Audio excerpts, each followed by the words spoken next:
Okay, now on to Toby's point about China is communist.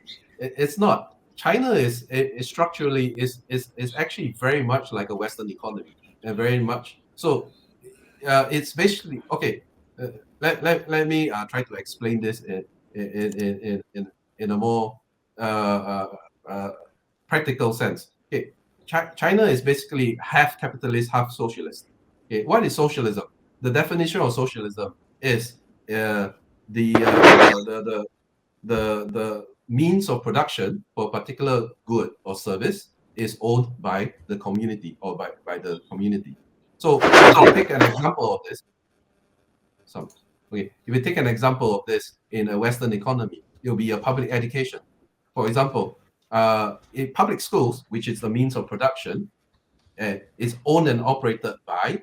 So the government hires the teachers, hires and builds the schools, right? It's owned and operated by the state, which is a representative of the community. So a public school system is actually a socialist application of a socialist system, right? So everything that you see that is owned and operated by the state that is producing this equilibrium good. So for example, your power grid, your water treatment plants, your food safety inspection, all these things. Huh? Like Sorry? prison system, your prison system, your infrastructure, maintenance, your grid maintenance, your internet, all of these are socialist constructs. So on the opposite side, you have a capitalist construct, which is basically profit driven. So the problem with socialism is that there is no profit motive, right? If you look at the definition, it says the means of production is owned and operated by the state. There's no part of this statement to say how do you fund this means of production, right? So whereas capitalism is all about how to get more funding, how to generate more money. So in the modern system, most countries have figured it out that okay, we are going to run a capitalist free market and then use the taxes from these profits of this thing to fund the socialist policies of the country. The only difference between China and a lot of Western economies is the extent of the socialism, right? So, for example, in the UK, you have this National Health Service. That's a socialist system. It's run by the state, right? And there's no free market competition there, right? It's a socialist system, right? Whereas in China, they don't have this full free healthcare, but they have this insurance like a national insurance scheme, right? In Singapore, we have a socialist system as well for medical, for housing, for education, for food is an interesting thing. You want everybody to have the same food safety. That's what socialism does. Socialism gives everybody the same thing, right? But you don't want socialism for food production because everybody wants to eat something different. Everyone gets to choose what they want to eat. So you want socialism for food safety, but you don't want socialism for food production. So is this nuance of where each country draws the line on which part is allowed to be market economy, free market capitalism, and which part is socialism. And that defines 99% of the economies in the world today. Drew, I'm not simple. Dude, I'm not simple. The reason that I call China a communist country, right? It's because they call themselves a communist country, and I'm just no, they don't. No, they don't. They don't. If you go and read their there's an organization that calls itself the Chinese Communist Party. You may have heard of it. No, it's called the China. You also have the Democratic Republic of North Korea. It's like if their pronouns are commie and red, I oblige, man. Who am I? It's like the National Endowment for Democracy. They don't promote democracy. They promote. I know it, right? But I'm an agreeable person. So the Communist Party of China is not communist. I don't think anyone used to be. That's a question then more related, because this is not communism is like way ahead of what socialism is. More like a transition, as far as I've understood it. Communism, when you start talking about communism, you're actually done with money. You're done with class. That's the political science behind communism. More specifically, No, I think Drew is accurate with his definitions. I think extreme socialism is communism. Extreme socialism. It's not. Okay, socialism is equality of opportunity. Everybody gets the same stuff. Okay, communism is equality of outcome. You see, that's the difference. Everybody gets the same stuff regardless of effort. Is communism. Whatever you do, everybody gets a 50-inch TV. Socialism is equality of opportunity in the sense that you apply to the necessary things. Right. I think we should actually have a stream regarding political ideologies and sciences, because there's a lot of strawman, there's a lot of presuppositions from propaganda. And I'm not a communist or anything, but I do recognize there's a lot of value there. But to get us to the economic facet of this, because as far as I've understood it, the so-called socialist policies, they are basically meant to amend to a large extent the negative externalities, which is a fancy term for things you don't have in your budget, or either because you willfully don't want to put that in your budget so you can get a profit. So that would be, for example, how to deal with pollution. That's a classic. And then you have other negative externalities, like if you don't give a safety net to people, you are definitely going to have a higher crime rate, and that can also be affecting your economy adversely. And so the so-called socialist policies are kind of like in the capitalist, if that means anything. It's a more of a way to address what the market dynamics really cannot do with the money accurately. It just basically takes the negative externalities off by giving people a safety net, making sure you have education, because if you don't have more or less free education, you will have a lot of stratification. Not to mention, you will also limit the amount of brains you can put into use, right? So this is also a market. You can have a market mentality to socializing education, because it will benefit industry as a whole. Like now what they have in the United States, for example, basically barring like 90% of the population from going into college, and I don't know the exact number, but what's happening in the United States is exactly too little socialism. So they have too much free market. So in a free market, the guys who are capable, they make the most money.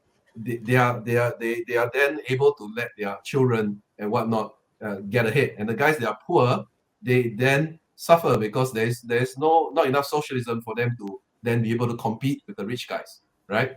So so in the US, you see a lot of homeless people, but also a lot of very rich people.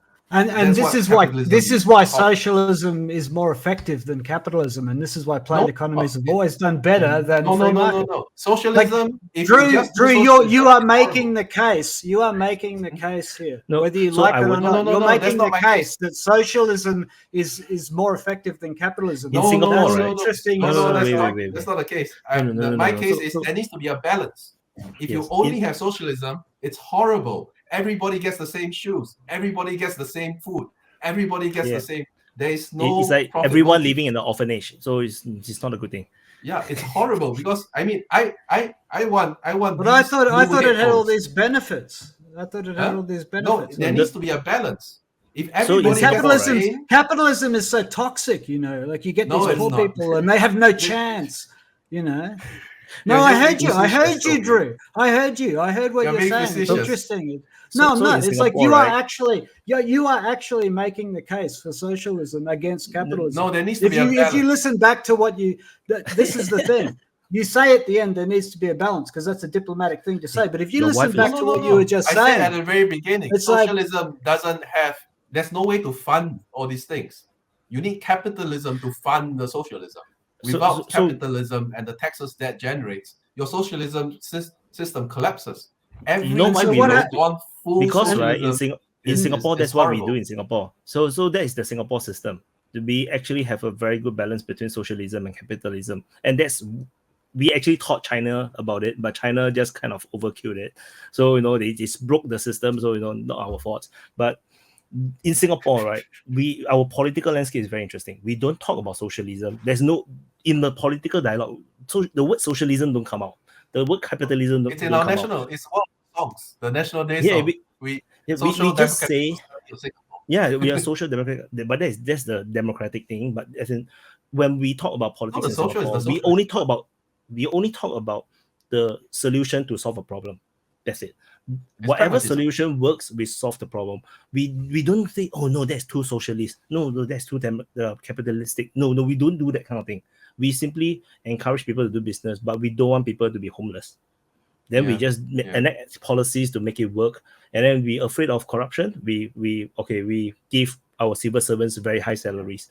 No, we afraid of election fraud. All ballots are paper ballots, and it's counted with people watching, and everything is like nothing like USA. Whatever happened in the United States can never happen in Singapore. Yeah. So the way I put it is soft. No, the way I put it is that we don't start out with an ideology. We don't start out with I want to be socialist, I want to be capitalist. We start out with what works, and then we happen to end up with a system which is this part is socialist and this part is capitalist. It just this is the best system for us, not based on ideology. It just so happens that we end up with that system. And that's Singapore. That's how China does it as well. I think it's just a Singapore fought communism. We fought communist people. The communist guerrillas and everything. We fought communism, but the moment we got in our independence, so many of our policies are like communist policies. No, they're not. They are socialist. So we took back. Communism is equality. Like whatever. Communism and socialism are miles apart. You cannot confuse the two. But the communists will be happy with the kind of policies that we enact because it's very socialist. We take back all the lands from the rich people and everything. From what I remember, from what I've read of Marxism, the quotes from the actual communists are that socialism is according to each according to his needs, whereas communism is he who does not work shall not eat. Yeah, so that's what the Marxists say. I think you put that on. I think that is an addition that came after Marx was dead. The social, they to each according to their needs, and that I know about. But I think the other one that sounds a little bit Australian, shall we say? No. But okay, whatever. Let's not get bogged down in the commie thingy. Because I think again that political philosophy. It's not my opinion. This is what I have know from Marxism. But then that is true in Singapore. If you don't work, you don't eat. That's actually what we do in Singapore. Unless you are really so stubborn, that's not true, Wyatt.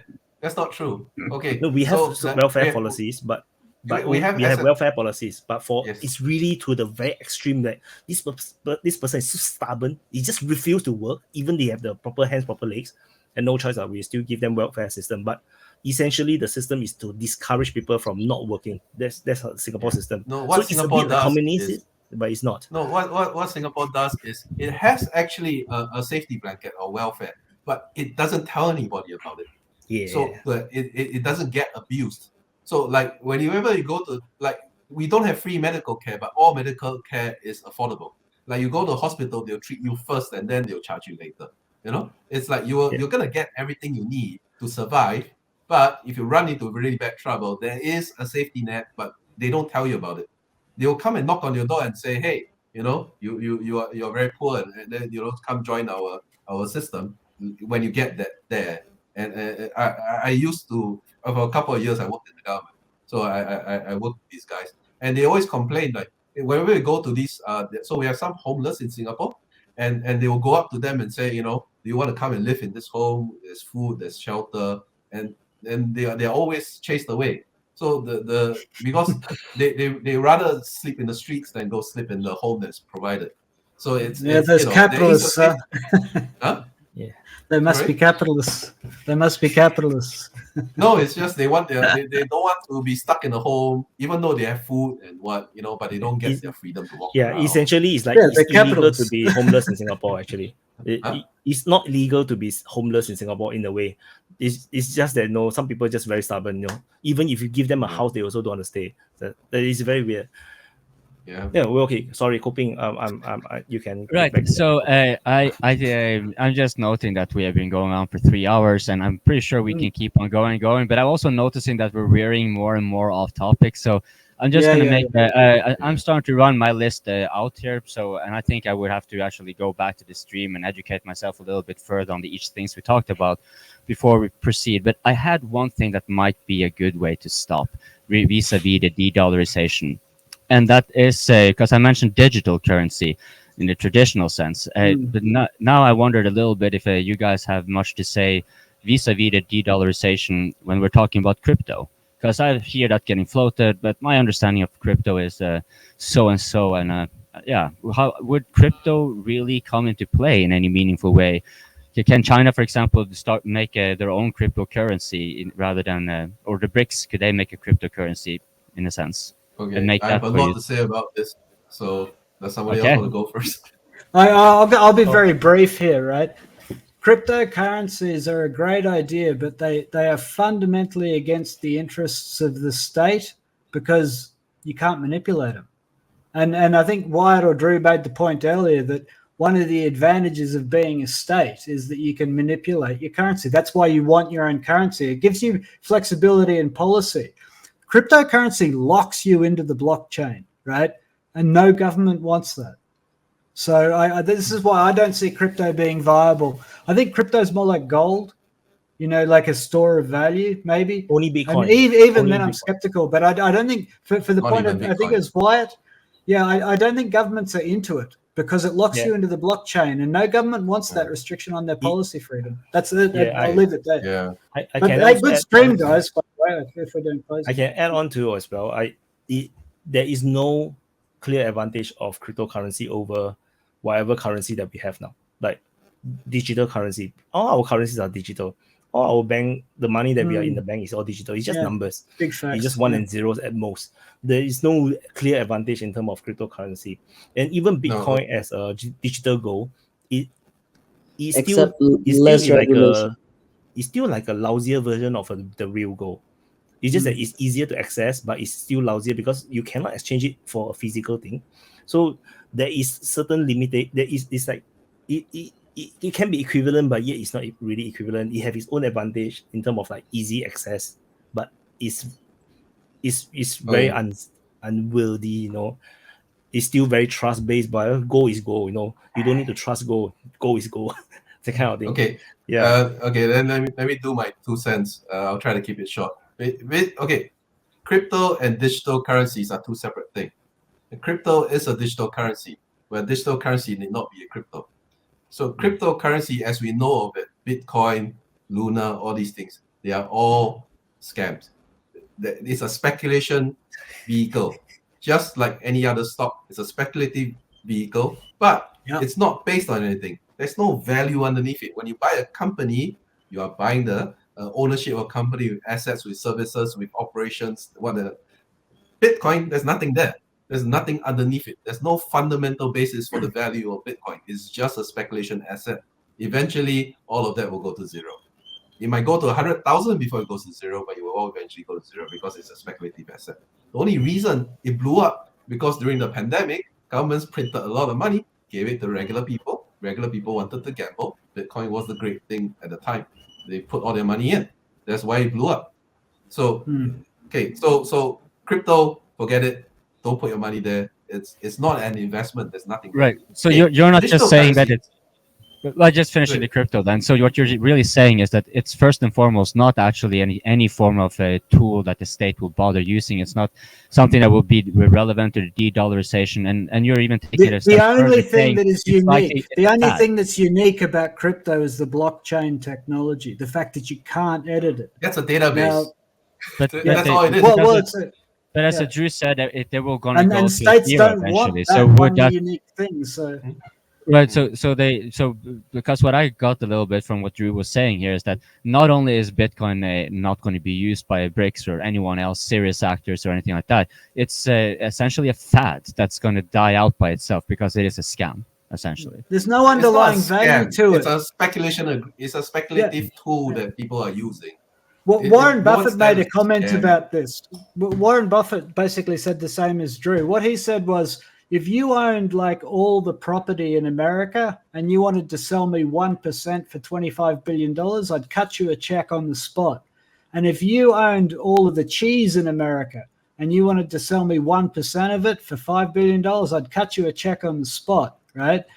But if you want to sell me the Bitcoin, I'm not even going to give you $25 because the only way I can make money out of that investment is to go sell it to people.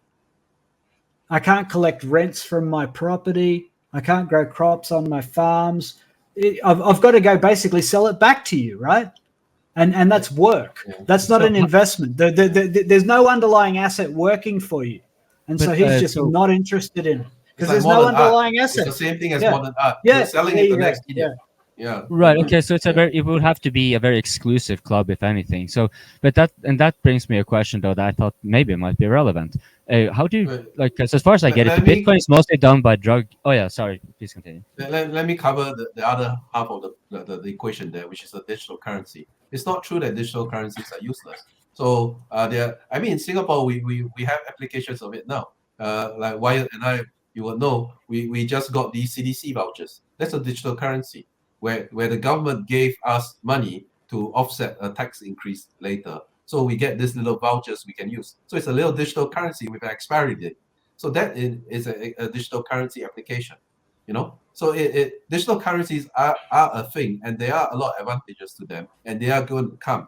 They're just not going to be Bitcoin. It's going to be government, government issued digital currencies. So there's a lot of advantages to it. It's just like next time you just use it like a credit card or something like that. Well, like Wyatt says, we basically already use digital currencies. Every time you make a card payment or an online payment, that's just numbers, man. That's digital currencies. And there is no guarantees. It's like if I use a Singapore dollars, I know the Singapore government is protecting it. So, but the thing is, if I use a digital currency, who is going to protect my assets? So and then I will be depending on the exchanges, and sometimes the exchanges just collapse. So it's like, ta-da! No, if it's a government issued digital currency, then you can treat it like the Sing dollar. Basically, those CDC vouchers are basically digital currency. So what happens is sorry, I just want to add the vouchers. I just want to explain. So the government wanted to give us money, but they don't want us to spend it on frivolous things. So they create all these coupons, but digital coupons. So these coupons can only use for neighborhood stuff. You can cut your hair, you can buy food, buy toiletries. There's another one that only meant to buy groceries in the supermarkets, and that's how it works. And it's a very interesting idea. Do you see my vouchers? Yeah, $2, $5. Yeah. So you go to the shop and you press one of these and you can use the voucher and you can scan it. Yeah. And then you don't have create to pay a QR code. You just pay this coupon. So you create a QR code. The store owner will just scan, and then the money will go straight into the bank account of the shop. So it is some kind of digital currency, and it actually allows the government to give money but controls where you spend the money. So it's because if you just really something like this, but for the whole country, everyone got it. So actually that's a kind of not on. I mean, it's not the same as the double currency thing that China does, but it does strikes me as a way that the countries can use money, defensively in a way. Like Norway, for example. Let's say we did the same. We said, here, everyone, you have your basic needs covered through this currency. It's like an internal currency. You can only use it here, and you can only use it for your food stuff, your clothing, and so forth, right? So would that be a way, like, how can this geopolitically be applied for a country to, let's say, it wants to make sure as little of its money goes, right? Okay, yes. Yeah. So there is the implication. So just now you talk about dual currency. So I want to explain how, in terms of this Singapore voucher, how it works is that there is still a cost to the government. So the government give you this free money, so-called. So it is beneficial to the Singapore economy for the money to circulate. So that's the advantage. But there's a cost to it because the food that we import, actually we have to buy using FX. You have to use foreign currencies to buy food to import, because Singapore is an importing country, right? So there is still this cost that the government is actually paying, despite we are actually printing the money to let it. Yeah, it's funded through our government budget. They're not printing the money. The government has a budget and they funded this using government budget. So it's like printing, but actually we're just giving out the money. So for whatever Europe is going to do, there is a cost to giving out money. So depending on what the money is spent on. They didn't pay any of this money. It's from the corporate and income taxes. They use part of it to create all these vouchers. I'm talking about he's talking about like Europe is gonna maybe try something similar, right? So So that depend on where the money is spent on. If they do this by printing money, you're gonna get hyperinflation. Yeah. What? I'll get the podcast.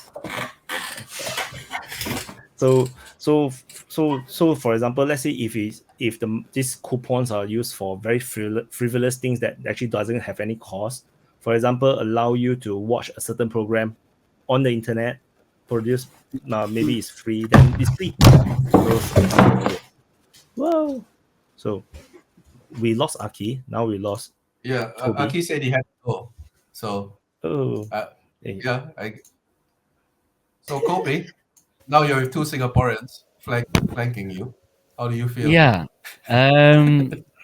I cope constantly, so this is no different to me. I mean, I can outcope a couple of Singaporeans here.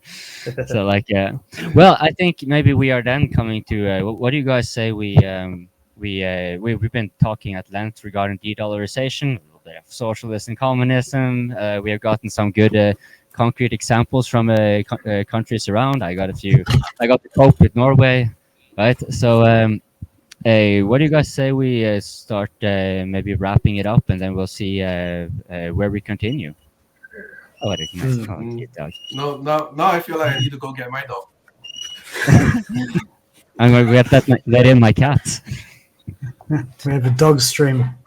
I think that's a good way to end. Let's go get our pets and Yeah, I have a cat. Wyatt? Oh, no, you don't have a dog? No.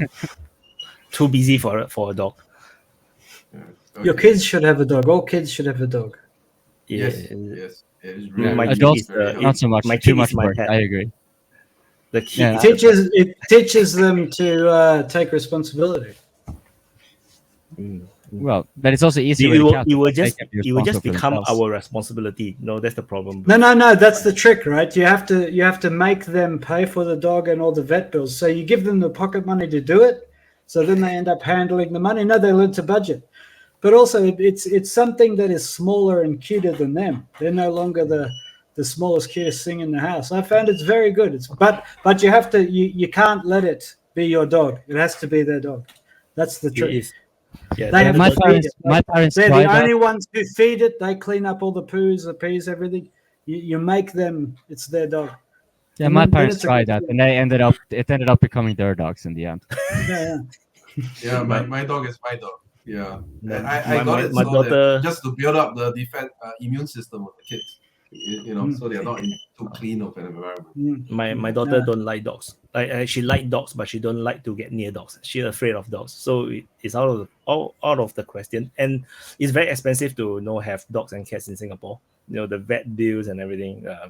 No, I can't resist. I'll be right back. See if I can get my cat here. Oh my god! So I think it's a good stream, this one. Yeah, I'm thinking of anyway we can edit some. Yeah, it will have to be edited. It's 3 hours and a half, so I will probably cut it out into maybe 40 minutes per part or something like this. Depending on the topics. Yeah, maybe I'll just depending on how hardworking I am. Because I have to go through if I want to cut it to based on topic. If I just cut it based on hours, like we talk halfway and then suddenly the thing stop, and then that will work for me. It's like okay, suddenly end. They'll say, thank you for watching the first part of this this dialogue. Wait for tomorrow for the next part and that kind of thing. So I can probably cut this into 40 minutes. I cannot count. Freaking hell! Wait. 3 times 60 plus 30 divide by 40. Yeah, I can actually cut it into like 5 parts. 5 parts or 6 parts. If it's 40 minutes plus per part. Right, so you're not going to upload this in its entirety. Nobody will watch it. Yeah, nobody's going to watch the whole thing. Yeah. Okay, no, you gotta include the part with my dog, Robbie. Yeah. This is Robbie. Say hi. Yeah, Robbie. I don't know. You are telling us to say hi or telling the dog to say hi. I'm saying you say hi to the. Maybe you should make Coping edit it first and then give you the draft and then you finish it. This is his subject matter, man. No. Shouldn't because because I want you guys to just enjoy it. So don't the dirty work. I will do it. Thank you. And I'm not even sure if I should cut out this part or this part. Because we didn't really end properly. So So do we want to end properly? Then yeah. All right, well, let's do the ending then. Yeah, I will still add in all this part, all this random crazy stuff. Then suddenly, yeah, because I'm too lazy to edit it out. It will be very weird. Sure. So if I got this right, we are starting with closing statements. Yeah. Okay, I guess I'll just go first. Well, thank you so much, every one of you, for coming on. Too bad Aki had to leave earlier, but I was very glad to have someone who was a little bit more literate than me to actually ask some questions that got things going. I felt myself, I learned a lot, and I will be using these clips. I took notes during our conversations here, and I'm pretty sure we'll get involved a little bit more in the chat and have more streams. Yeah, what can I say? This is very new, kind of new to me. I've been trying to get a grip on economics and stuff for a while, and now I figured I had kind of a good enough basis to kind of get this started. And to me, it seems like I was correct. I had some relevant questions, and I hope to be able to ask much better questions later on. And so I guess yeah, thank you Wyatt for enabling all this. Thank you Toby and Drew so much for elaborating. I mean, Wyatt too, you ended up becoming one of the so-called pros here in a sense. So it was yeah, I mean well, because kind of the idea was when we started, I'm the kind of guy who doesn't know anything, but I kind of am interested in a topic. Aki jumped on that alongside with Drew, and Drew being a derivatives trader and a whole long list. But I mean, each of your profession might be a topic by itself, really. But like the arbitrage traders, for example. But so like this is how this closed mic kind of came on, right? I'm just trying to be curious. Aki, who is kind of more into that, but still not a professional, so to speak. Yeah, I definitely want to get into that. Drew, like, yeah, I know a lot about stuff. I can talk a lot about stuff here. And here we come with Toby. Hey, this is the DPA community. This is sourced only from the DPA community, and this is entirely voluntarily. This is something that Wyatt didn't come here like, okay, we should have some coverage of this. No, we just chatted, and then I took I just took an initiative. Like, do you guys I want to know more about this. I pinned the topic. So I'm not sure if this is relevant to say here, but I hope this closed mic will get a wider variety of people on the open mic, so we can, it's fresh faces and stuff like that. Yeah, I'm starting to ramble, so I'm just going to pass it. Thank you all very much, and yeah, over to the next one. So who's next? Yeah, I'll go. Listen, you sell yourself short. You ask very interesting questions that show that you obviously give this a lot of thought. I've very much enjoyed the questions. I thought they were very good.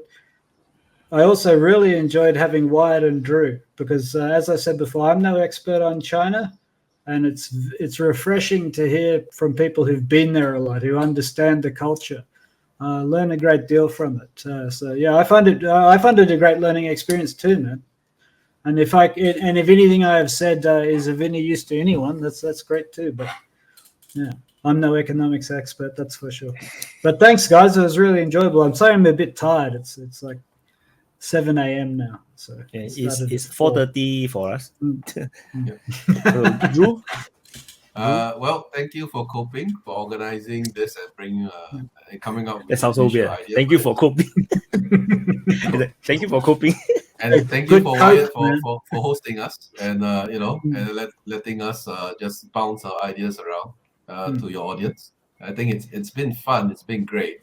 It's always this is like a few guys going to a coffee shop to have have some beers and just chatting and the stuff we talk about is quite heavy, but I mean it's fun.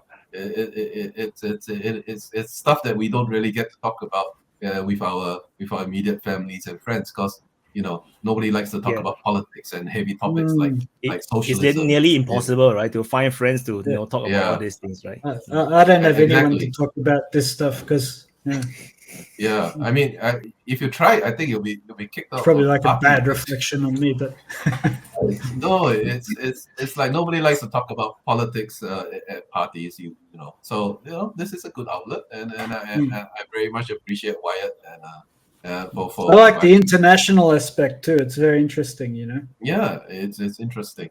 Yeah, and thank you for Toby for your insights, and thank you for Wyatt, because without you, I'll just be saying a bunch of things about China, and then I'll get silent because nobody else knows anything. It's good that there is a back and forth. We have different interpretations of what they are and what they do, and I think that's important.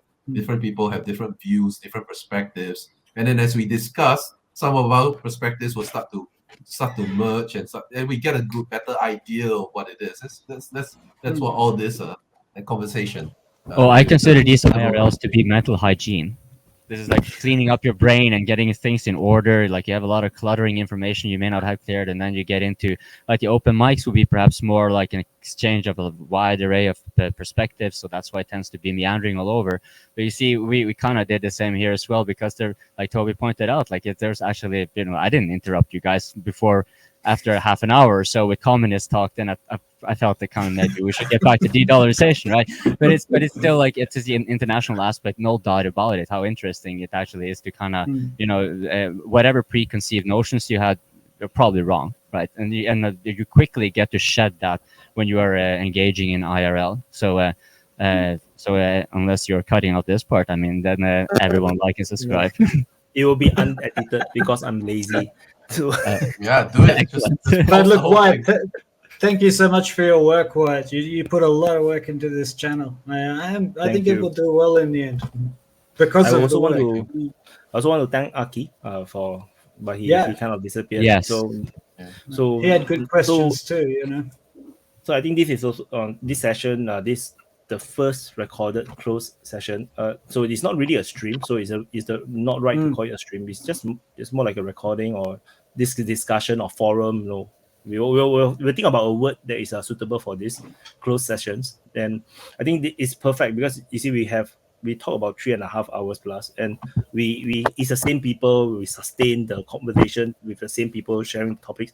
It's so much more clean as compared to open mic. And we actually give a lot more time for someone to actually fully flesh out their points, because in open mic, people will start interrupting and then talk about some other topic that we just goes elsewhere, and there's nothing I can do about it because the open mic, I don't interfere.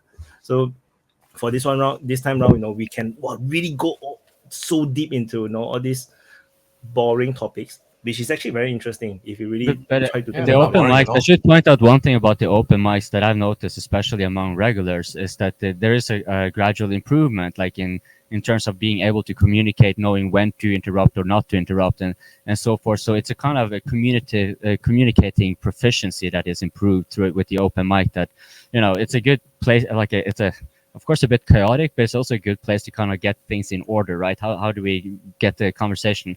I mean, really, are the open mics so chaotic? Think about it. You have 10 people with a wide variety of it. Think if we were actually in the same room and drinking at the same time, we wouldn't be we wouldn't be talking about the same topic. It will be like a couple of guys going to one corner, a couple of guys going to one corner.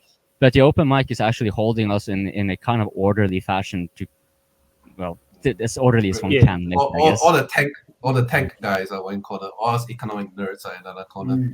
Exactly. This is what the closed mics are in a sense. They are now, the corners have already been made. We are now in our economic law in corner, right? We wouldn't do that when we were in the open mic. Like you and me, Drew, we talked a little bit of these kind of topics on the open mic. But it quickly became quite a lot for everyone, and we cannot have. We can of course touch on it. We can make it irrelevant. It's like when you or RL, you literally see the chat crying. The chat is like they're in pain. It's like, stop talking about economics. Yeah, right. So it's like we can use it's these too high level for a lot of people, I guess. Right. Yeah, you guys are low level, man. Now you heard it. So. But also like the quieter personalities also, like the I've seen some of the guys and they're quiet, so they don't get to have a say. I think a lot of them would have very interesting things to say. So maybe this format is quite good, like just having 4. There's more room, you know, for the quieter guys. I don't mind the open mic because I will push in and tell people all kinds of things. I do hope that, you know, with all these closed sessions, we are able to, you know, encourage more people to come onto the open mic, because if you don't come onto the open mic, you there's no way you don't get to session. Unless you're famous, unless you're already famous, you know, then I can leech you for some fame and viewership and subscribers. But if you're not, like then Vaughn's famous. Vaughn is become very popular. No, so because it's reality, because like, what's that guy? What's that guy that you always that you say you're friends with? That YouTuber. History Legends. History Legends. Yeah, I would love to. It's quite good. So I would like to see him and Wyatt discuss. You know. Yeah. So they do. They have streams all the time. The two of them. Oh really? Not all the time. They join like podcasts and get interviewed. I talk to him like nearly every day. So he's like my best friend. Cool. He's like my long lost brother from a different mother, kind of thing. Yeah. No, his podcasts are good, eh?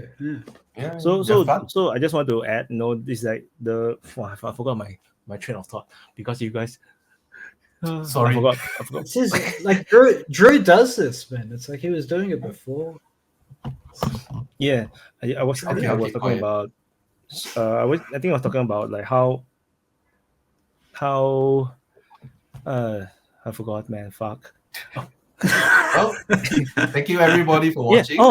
Please comment and subscribe and like. Yeah, no, I remember. Because I wanted to, so that